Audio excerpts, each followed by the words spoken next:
I'm an American in Kenya. I'm in the water, and I'm thinking that my tankini is going to be appropriate because I'm in the water. And actually, it's not. In the land of cheeks, my cheeks, my auntie cheeks were offensive. We wore metals like aluminum and brass as adornments. Of course, there was body scarification, there was tattoos. That's what we was rocking. And it wasn't just Africans, it was Homo sapiens sapiens. No shame there. But at a certain point, shame had to be instilled in a people for them to walk away from their traditions. I wanted to do this episode because I know that there are folks watching who are coming to East Africa, and it may be your first time and you're not realizing how conservative East Africans really are. It was thought that yes, you should cover your body, but you should still look exotic. We don't want you looking quite like us. We tend to be hyper religious, while Europeans, and we'll say just white people in general, tend to be less so, like non-practicing Christians. I remember a girlfriend telling me in Kampala, she's like, oh, you walking around with your stomach out, you're asking to be raped. There's a cultural disconnect here. And I'm asking people to explain it to me, and yet it's not making sense.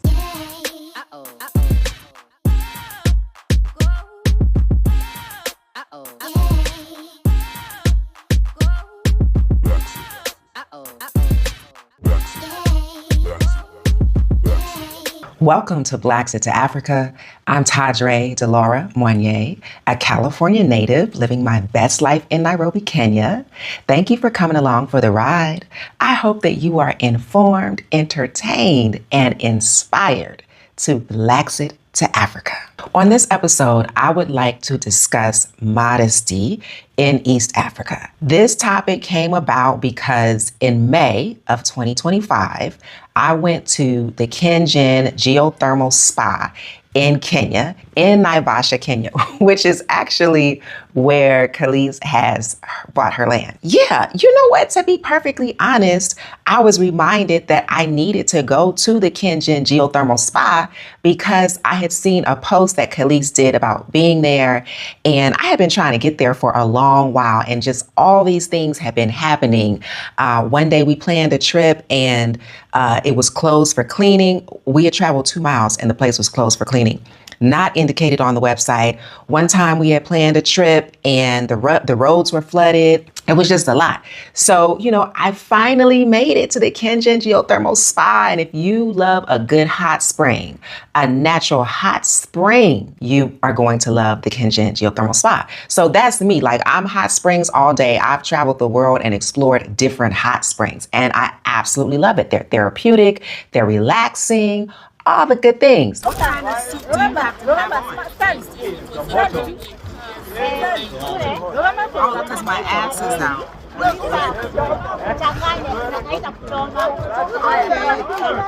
So I have shirts. Put some shorts on. Okay. Sis came over and told me my costume, my swimming costume, is too revealing. It's kids here, even though it's a kiddie pool. And she done told me, thank God I bought some damn shorts. I can't be in the pool like this amongst adults. Auntie, what? Oh. What nobody told me is that there was a specific dress code. So I got there, I was wearing my tankini. It was a thong tankini. And essentially security came over and was like, ma'am, you doing the most, you need to cover up. Me and my homegirl, Narissa, we took a trip out to Naivasha, and we just had a time. I did my research. I went on the website trying to find out what was what. No dress code listed. We went through 2 entry points, the entry to the national park, which we had to pay a fee, and entry to the actual geothermal spa, in which we had to pay an additional fee. And at no point did anybody say, sis, do you have the right swimming costume, which is what they call them here. And then I get into the dressing room. There's another sister. She's supposed to be custodian. She got a side hustle. She's selling, or not selling, but renting swimming costumes, the goggles, the swimming caps. At no point Did she see me in my tankini thong and say, I got something better for you because you can't wear that out there? Then we exit the ladies' changing room and a man walks over to me and gives me the rules. No jumping. There's concrete steps inside that you should be mindful of. No drinking by the pool. I said, okay. We go, we set up, boom. I take off my things. I'm in the water. I'm ready. I done got my camera set up and all. And slowly but surely, this woman walks over to me. She's staffed. She has on a uniform. I've noticed her in a distance. She's kind of like watching like a lifeguard, but not. She's more like, she's security, basically. And I could tell she does not want to confront me. But apparently, it's the rules. It's an unspoken rule. And essentially, she tells me that my swimsuit is inappropriate. And I'm like, hey, I hear you, but this is nowhere on the website. Nobody told me. Just, she's like, well, we have children here. I'm like, the kids is way over yonder. Like if I was a parent, I would even be concerned that I couldn't see my kids from the adult pool. So, I could tell like she doesn't want to do it, but she has to do it. And I'm just like, okay, well, I have some sleeping shorts. Is that all right? She's like, yeah, that's fine. So I get out the pool and I put on my sleeping shorts. Fortunately, we came direct from Nairobi to the pools. So I actually had something that I could change in. Otherwise, I was going to have to rent one of them swimming costumes in the locker room. So this was recorded unintentionally. I just already had my camera going and the interaction was recorded. And so myself and my social media manager, we decided we gonna post this over on TikTok and Instagram. And I got mixed responses. Africans, particularly Kenyans, was like, I'm offended. As a Kenyan, I'm offended, somebody said. Another person said, common sense is not common. Which I'm just like, it's not about common sense. It's actually about culture. Trust me, if I thought that it was inappropriate, I wouldn't have worn that same tankini around my daddy. Wore that same tankini around my daddy last year at the coast. No problem. No discomfort. No awkwardness. My daddy didn't say anything to me about it. It just is what it is. Then there were Americans in the comments that was like, just fighting back. Oh, coming to my aid and just basically telling people like, you're the problem. You need to loosen up. And my whole thing is like, what is it about my body that is so offensive? My auntie body. Okay, my auntie body in the water. What is it about my body that's so offensive? Which leads me here, which had me going down to the National Archives, which had me doing research online to try to figure out how did we get here? Oh, and let me just back up a little bit. So, I put on my sleep shorts and me and my girl get in the water. My girlfriend, Nari, she's Kenyan. And at one point, the guard was like, even if you had on something like your friend, that would be even better. So my girlfriend, she had on a bikini, but it wasn't a thong bikini. And I was like, okay. So now I'm in the water and I believe it's sex workers working the Kenyan geothermal spot. Personally, it was given sex workers. Not everybody, but like a couple, because it's a tourist spot, right? So this guy comes over to me and he's just, trying to wrap me up. And I'm like, hey, did you see when they told me to put on shorts? He was like, did I? I saw you and I almost nut in the water. I said, oh my God. So I mentioned that because based on what I was wearing, gave him license to think that type of commentary would be welcome. You deserve to live in peace. You deserve a life free from dirty politics, violence, and constant stress. We offer 360-degree relocation services from personal concierge support to full relocation packages to help you build the life you've been dreaming of here in Kenya. Purchase your relocation service today at beautyisuniversal.com and take your first step toward a softer, freer life. More details are waiting for you in the description. So here we are in Kenya. I'm an American in Kenya, I'm in the water, and I'm thinking that my tankini is going to be appropriate because I'm in the water. And actually, it's not. In the land of cheeks, my cheeks, my auntie cheeks were offensive. So am I doing research about, okay, like, how did we get here? Of course, it led me to the missionaries. I knew to start my research with the missionaries. So I went down to the National Archives. I wasn't really able to find a whole lot, to be honest with you, but I had been wanting to visit the National Archives for a while, so it was great that I was actually able to see it.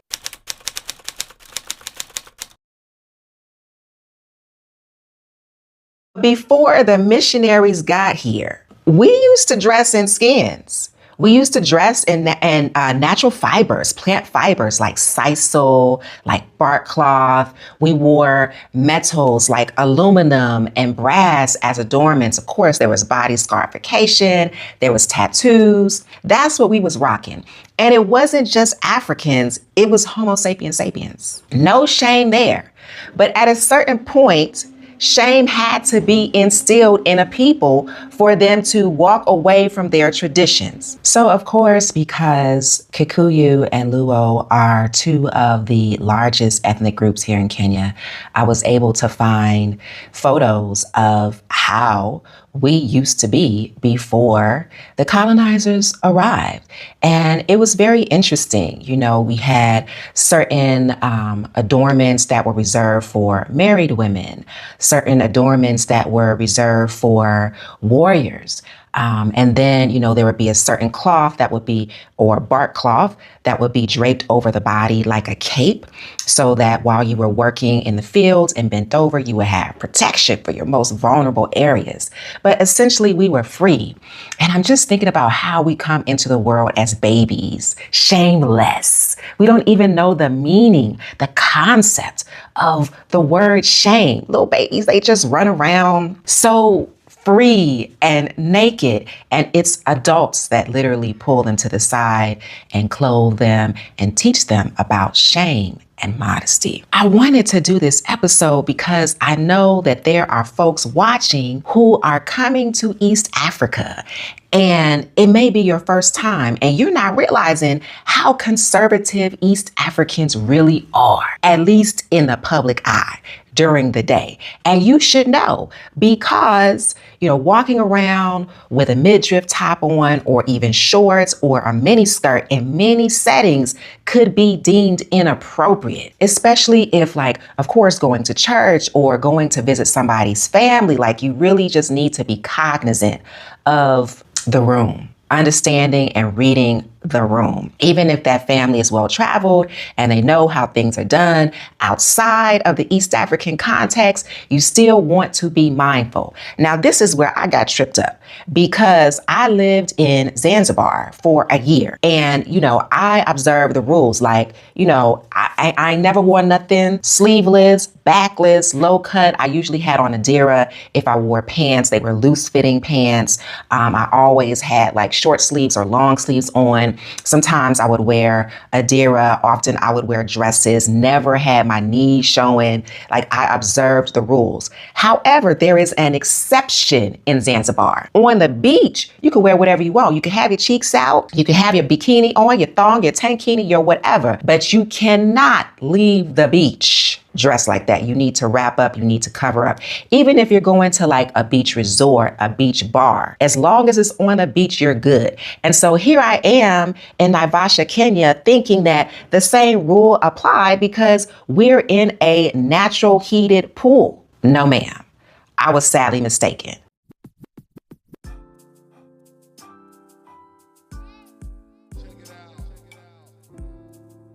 The other exception that I have noticed throughout East Africa is that, you know, it's no holds barred at night. You would think you were in a different place, okay?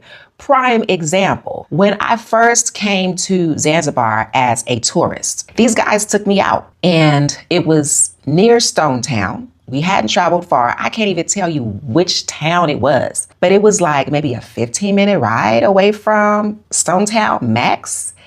And it looked like I was in the raunchiest part of Miami because I was like, oh, where are these people from? The guys was like, oh, they're Zenji. I asked 3 separate times because I wasn't computing. They were like, I promise you, these people are from here. They are Zenji. What? Wait a minute. So the hijabs, the diras, the kanzus, all that just out the window. Women was walking around with bedazzled bras on, Daisy Dukes, honey, hair uncovered, stomach out, back out, boobs up, legs out. I said, it was an experience. And then I move over to Uganda and I see like, okay, I see that people are very much covered, but the clothes are very tight fitting. A lot of stretch in these clothes. So, you know, the very skinny, stretchy jeans, very tight fitting tops, but, you know, very little skin showing, long dresses. But then, of course, in the evening, when it's time to go out to the club, shit changes. Okay. Then Kenya, I would say of all of East Africa, Kenya would probably be the least conservative. I have seen some women like pushing the envelope, wearing leggings, like workout gear in public, in certain spaces. But for the most part, bodies are covered. Except at night where, you know, you can wear your party dresses, etc. It's even to a point where I rarely see people in shorts, even men. Outside of working out, I don't really see people in shorts. And of course, I've had my experiences, right? I remember a girlfriend telling me in Kampala, she's like, oh, you walking around with your stomach out, you're asking to be raped. Hold on. That's very strong language. Yo, that's a lot. So here I am running out into the street. I go to Owino Market, which is this huge semi-outdoor secondhand market in Kampala. And I just want to run out and get something real quick. And I have a little bit of my stomach showing. And this man walks up to me and tries to touch my stomach, in which I grab his hand and I twist it and cuss him out. And people are seeing all this. Everybody's just still like watching like, what's about to happen? So I'm like, okay, they real serious about this. But then it bumps right up against what I'm seeing when it comes to breasts. Because I've been at the Serena Hotel for brunch and seen a woman who's breastfeeding, holding court with her loved ones. The baby has stopped suckling. The breast is still out exposed as she's talking. And I'm like, there's a cultural disconnect here. And I'm asking people to explain it to me, and yet it's not making sense. And people are like, well, you know, the breast is for the baby. I'm like, well, it's for the baby in the daytime, but it's for your husband at night. So why is the breast not sexualized, but my stomach is? So then people are telling me about how women in Kampala were being stripped naked by vigilantes, modesty vigilantes, if you will. So you out downtown Kampala and you got on a mini skirt, and somehow that gives somebody license to strip you out of your clothing because you are indecent? And apparently I was told that this had happened to an MOP's daughters. MOP is Member of Parliament. And I'm thinking like, oh, this was the 70s or the 60s. Nah, this 2014. Okay, so 2014, the Anti-Pornography Act was enacted. It criminalizes indecent show or any representation of sexual parts for primarily sexual excitement, which the ethics minister Simon Ladoko interpreted as banning skirts above the knee. So what followed is that people who were already predators started stripping women publicly if they found them to be indecent in public. Now, these laws were not passed in Kenya. However, it trickled over to Kenya because women and men in both Kenya and Kampala were stripped in public by these vigilantes from the late 90s through, as we see, 2014 and after. It's crazy.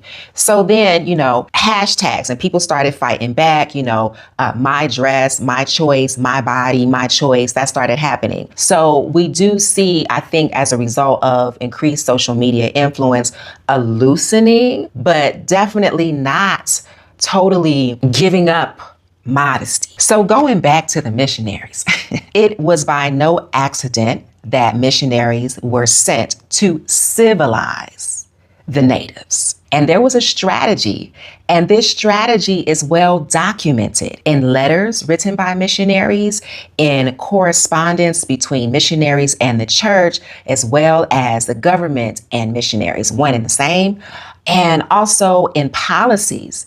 And clothing was used as a tool to shame and also to bring African natives into the church. So modesty was linked with your salvation. And if you wanted to be saved and go to this heaven and worship this God, you were expected to give up your pagan ways, burn your clothing, disavow your family. Like, it was deep in terms of there were splits within families, those that converted and those that didn't. New converts were expected to wear European style clothing for church services to be baptized. And you know, the way that we were taught, at least I'll just speak for myself, as someone who was raised Baptist, it's like, if you are not baptized, you going to hell. Don't nobody want to go to this hell, this brimstone and fire, this picture that was painted. So people had to give up their traditional ways in order to be saved.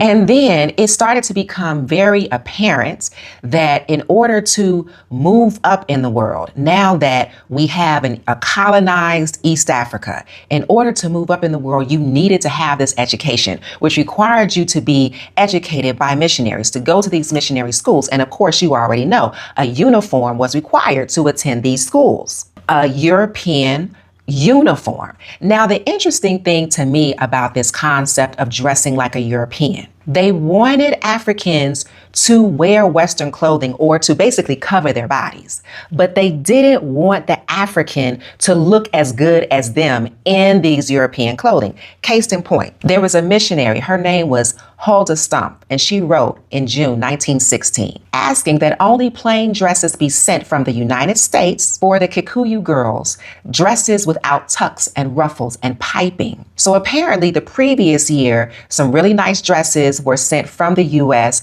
to a mission, and they were regarded too good for the Kikuyu, and they had been given to the missionaries' children instead. The concern that Stump wrote was that the Kikuyu would be dressed better than white children. Y'all, is deep. So even when, enforcing these rules of dress on different ethnic groups, just throughout East Africa, it was thought that yes, you should cover your body, but you should still look exotic. We don't want you looking quite like us. And I have to mention this one too. So I was speaking with my driver just about church in Kenya. And he's a Kikuyu man. And he was telling me that growing up, if you were walking, you were on your way to church and you saw a white person, baby, you could turn around and go back home, because why? You had seen God in the flesh. That is wild. Imagine your parents send you to church and you come home early and they're like, well, what happened? Oh, I saw a white person. Oh, okay, go ahead, have a seat. What? Yo, this is so deep. So then as robes, there was like these dark robes with gold piping that were given to so-called chiefs, right? Because in Kenya, there were no kingdoms. Okay, it's not like Ghana, Nigeria, where there were kingdoms. There were no kingdoms. But when Europeans came, they pointed out, okay, who is supposed to be a chief? So these community leaders were given robes or garments by Europeans, and they started to wear these garments. And then because these leaders who had access to resources were now wearing the garments and were now moving up in this new society, in this new world, their followers, their constituents, the people that they ruled, they started to associate wealth and upward mobility with wearing Western clothing. The research even goes on to say that migrant laborers quickly learned that putting on a shirt and shorts would get them a higher rate of pay from a potential employer. And then there was a lot of coercion. Like, I know, for example, in Namibia with the Himba women, missionaries would bribe the Himba women with bras to get them to come to church. And then here in Kenya, it's saying that a man named Martin Oyugi went to school at Asumbi in 1926. When he was baptized, the priest gave me a white shirt. He says, the priest gave me a white shirt, a blanket, and a hoe. And if these things got worn out, you could go and get new ones. So wearing European clothing is signified loyalty to the church as well as enlightenment and modernity. And here we are in East Africa, in which I will say that, you know, Black people across the world, I feel like we're hyper religious. That's just my opinion, but we're hyper religious. And it's tied to how Christianity was taught to us. And that's the irony. We tend to be hyper religious while Europeans, and we'll say just white people in general, tend to be less so, like non-practicing Christian. And here we are adhering to what was taught to us more than the people who enforced it upon us. What is that quote by Frantz Fanon? I have to pull it up. Frantz Fanon. So in Wretched of the Earth, which I think I read in undergrad, Frantz Fanon says that the colonized discovers that his life, his breathing, and his heartbeats are the same as those of the colonist. The colonized man is not more colonial than the colonizer. He is the colonizer within himself. Deep.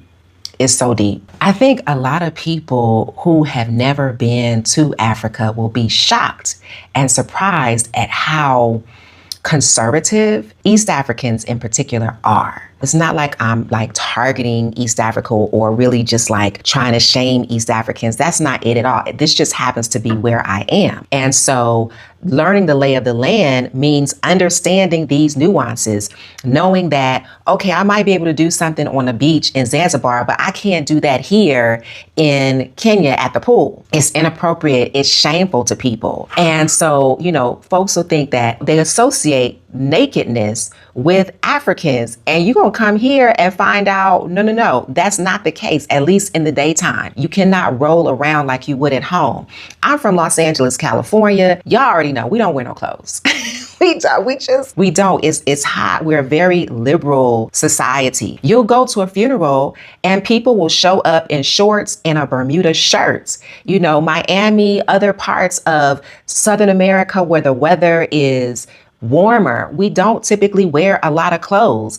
And I grew up going to high school. We wore halter tops and short shorts. I don't know if they still do that, but that's what we was doing. And then, you know, how we do, I think throughout the United States, we will spend our whole day in some yoga wear, some leggings, a sports bra, maybe even a jacket, unzipped, and you will drop off the kids at school. You'll run your errands. You do all this stuff all day in your yoga wear. This you cannot do here. Again, I have seen some young people pushing the boundaries, but like you do that, you gotta be prepared. And then you'll find that there's certain parts of town where certain things are allowed and just other parts of town where it's just not allowed. And I recall being in Kampala in Kololo at the Acacia Mall. And Kololo is supposed to be the wealthiest neighborhood in Kampala. Upper class, people that travel often, etc. And I had on a cropped shirt that I had gotten from a Zara outlet in Kampala. And just the way people were staring at me, particularly older women, because women are the culture keepers, right? I was like, oh, is what I'm wearing inappropriate? So I called my homegirl who's Ugandan and she was like, where were you? And I told her. She was like, oh, that's odd. Like you were in a part of town where that would have been considered okay. But if I had worn that same thing at Owino, if I had worn that same thing downtown, it would have been a situation, seeing as how they literally are stripping women and some men. So for me, the irony is how this modesty covering of bodies was enforced upon Africans by Europeans. But then you go to Europe and people are very liberal with their dress, their bodies, their sexuality. I'm not saying all of Europe, but let's just say Western Europe, very much so. And then for people to associate being naked when really you'll come to a place like Rwanda and you'll be like, wow, Rwandese are very conservative in their dress as well. So thinking about how humans behave around bodies of water or how we dress around bodies of water. And I want to compare Western Europe with East Africa and the United States. Now, let's start with Europe. Because being topless at the beach in Europe, that ain't no thing. Even nude beaches. Like, I've been to nude beaches in Mallorca, Spain. And it's just like, everything is everything. People have like these 4-hour siestas. I've seen people come from work on their siesta in their work clothes, strip down, open up a book, read the book, dash in the water, read the book some more, put the clothes on, go back to work. We're not living right. We're not living right in the U.S., okay? A 4-hour siesta, right? And then when I think about the U.S., and no, most beaches in the U.S., you cannot be topless. Or there might be a certain section of the beach that is topless. And even then, that's iffy, right? I've traveled to Miami. I had a property in Miami, and I remember, like, okay, I'm gonna be topless on the beach. And you find these gangs of teenage boys just patrolling the beach looking for titties. You know, they just, oh, there's one. So there's no comfort there, right? And then I recall going to a nude beach with my then husband, really had to talk him into it. But, you know, my thing is, I'm not a nudist, but I love being nude in the water. It's just very liberating. I love skinny dipping. So I talked him into going to this nude beach in Miami. Was not the look. It definitely wasn't Europe. You just find that there's people there. They just there to fuck. They freaks. They don't care. They definitely fluid. Male, female, they don't care. They will go all ways and any way. Okay. We had an experience, right? And it wasn't very pleasant.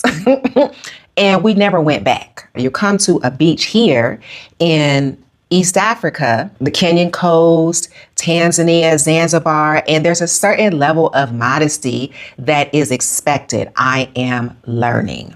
Now, I don't want to give the impression that this is all of Africa, because certainly I was in Nigeria 2 years ago and I was like shocked, amazed, and surprised. Like, during the day, like, they don't have the same level of modesty, even though, you know, they were colonized to a degree. Kenya, Rwanda, Tanzania, the colonization strategy seemed to be a lot more stringent, for lack of a better word. So I'm at the gym in Lagos and I see SiS, she got on a thong at the gym and she has on like these big, they were like fishnet tights, like short fishnet tights with big holes in them. Like, they weren't the little fishnets. They was like the big fishnets tights. And she was just lifting her weights. SiS was doing her deadlifts. And I said, oh, okay. Ass out, okay? Left nothing for the imagination. My mother used to say, you need to leave something for the imagination. And my homegirl, who's a Niger Brit, she's like, we don't have the same level of conservatism that they have here in Kenya. And I recall being a student in Ghana and seeing holy women. That's, people told me, oh, those are holy women. Seeing holy women on the side of the road, sitting, head shaved bald, body painted white, and topless in public, the side of the road. And, you know, I like West Africa for that, for being able to just put on and wear what I'm comfortable wearing and not being harassed for wearing it. So I say all of that to say, if you're coming to East Africa, whether you're planning a move, a long-term move, or you're visiting, you're going to want to be mindful about the level of conservatism that exists in terms of dress, especially during the day. At night, you can do all you want to do, but during the day, be very mindful. Thank you for joining me on this episode of BLAXIT to Africa. If you like what you heard, please share, subscribe, and leave a comment. May you thrive. May you be inspired. May you move with love and intention. Until next time.